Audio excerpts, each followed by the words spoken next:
Well, I'm sure you've heard of the organisation called the Disinformation Project. The media really love the term disinformation and misinformation at the moment, and it seems so do the politicians. And those younger people are more exposed to social media. There is more disinformation available online. That I think is new, that worries me, is the influence particularly of offshore-driven, social media-driven misinformation and disinformation.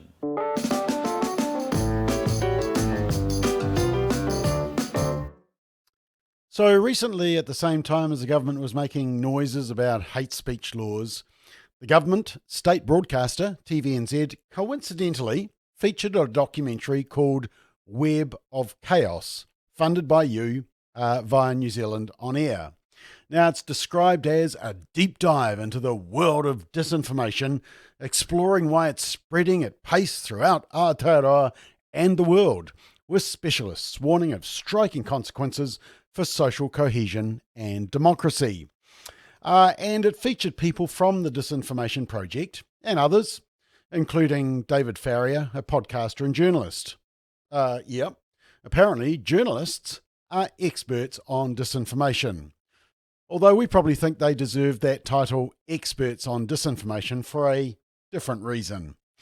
Now, commentator Carl Dufresne did an excellent commentary on the documentary and said, Web of Chaos uses techniques, powerful images, slick editing, ominous music to create a sense of dread and foreboding. It's a clever piece of work that will have chilled the hearts of anyone open to its message, which is that shadowy, dark forces on the far right are using the internet to promote hatred, division, and paranoia.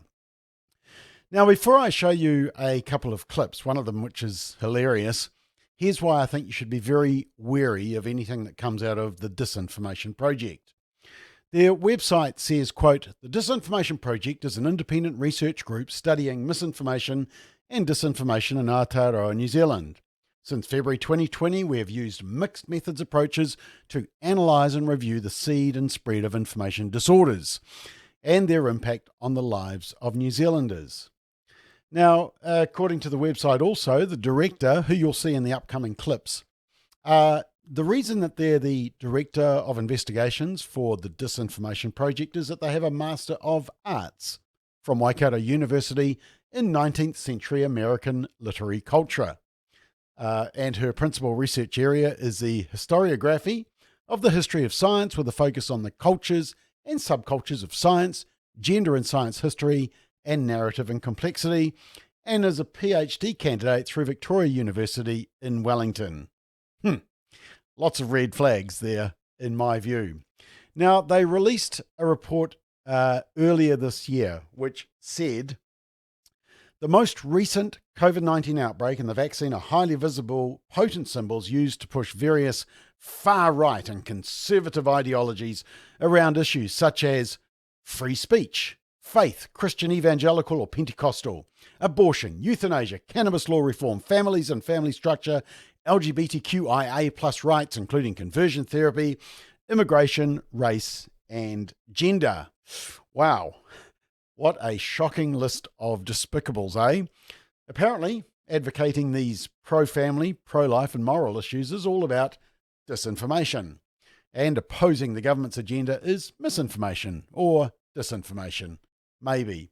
In fact, in one of their reports, they say this: key mis and disinformation producers affirm and promote an idea of Aotearoa, New Zealand, that pulls away from progressive values of social inclusion, justice and equity that are increasing in social and political discourse. Instead, they long for systems that promote New Zealand European identity, traditional gender roles, and a patriarchal family structure. Ooh, traditional family structure. Mum, dads, kids, marriage. Nasty. So that gives you a pretty clear picture of their worldview. Now, back to the recent documentary that you helped fund. I want to show you two clips. The first is David Farrier, who wants you to know that if you acknowledge spiritual warfare and understand and accept the biblical verse of Ephesians 6:12, for we battle not against flesh and blood, but principalities and powers, then you're totally into radical theories such as QAnon, grand conspiracy theories, that you're deceived into believing in angels and demons, believing in good and evil. You've been primed to be sucked in. Have a watch. These grand conspiracy theories explain why you're not doing as well in life as you wanted to. And there is a satisfaction to thinking that you hold this secret knowledge about how the world is run, and that there are these dark forces controlling us that we have to push back and fight against. Something I started noticing with a lot of the people that had fallen into conspiracy theories about the deep state. You know, a lot of them had evangelical backgrounds, and evangelical Christianity primes you to think that in this dimension, all around me right now, hidden is this fight between good and evil. It's literally demons and angels kind of fighting. You're primed, if you believe that, to jump into all the narratives that QAnon is giving you, because QAnon is the most epic story of all time of these hidden evil shadowy forces ruling the planet, and us freedom fighters being able to fight back.